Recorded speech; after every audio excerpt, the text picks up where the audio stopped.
Hi, this is Peter Whorf for Detroit Public Television, your host for Midday Music on WRCJ FM. And I'm speaking with the president of the University Musical Society, Matthew VanBesien. It's great to be with you, Peter. Tell me about some of the initial responses that you had to the closing down of concert venues and a couple of the projects that you're working on. Well, it's certainly been an extraordinary 5 or 6 weeks for all of us here in Southeast Michigan, and particularly in the performing arts. Right now, everyone is suspended. So it creates both a larger systemic challenge, but it also creates kind of a unified push to find solutions to this problem right now.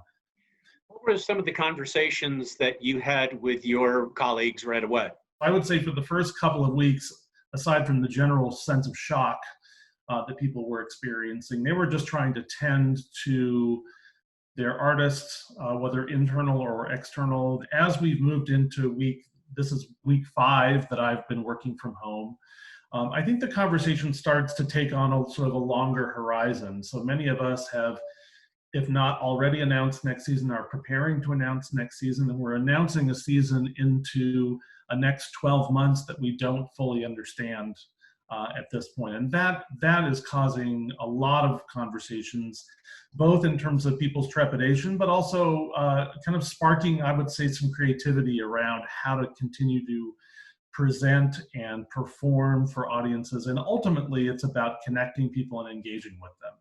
Tell me about this handful of resources that you've put in front of audiences to begin. So what we've tried to do is kind of be a really clever, smart, creative aggregator of what's out there. And so what UMS has tried to do is kind of be a curator of that content, to sort of work with the things that we know are really super, super high quality, that are fresh, that are fun, that are interesting, and frankly, that are aligned with some of our own programming initiatives, both this past season and for next. Tell me about Quarantunes. So we have a really, really amazing and creative team, including our head of digital, Eric Woodhams. Eric really felt that amongst other things that we were doing, giving the UMS team a chance to actually put together playlists and to sort of talk about music that we're listening to, that we're interested in, that helped shape who we are. Many of us are musicians or artists in our former lives. And so Quarantunes was kind of in some ways, it was a very early expression of what we were trying to do from a curatorial standpoint. Many are saying that it's crises like these, emergency situations, that further amplify the arts and music. How do you feel about that?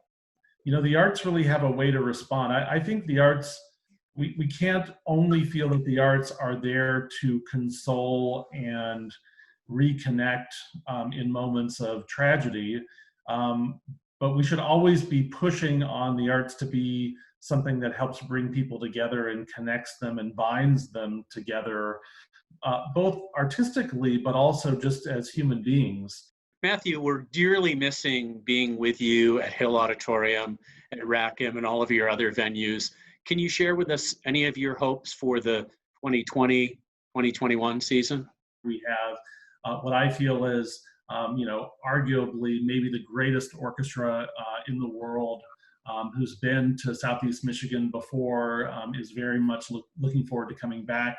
We're excited to announce their return coming up in the fall. We're generally a presenter, but every once in a while we take our turn as producer, and we are going to be producing and help creating a new, what I call sort of semi-stage theatrical concert version of a wonderful golden era, golden age musical theater work.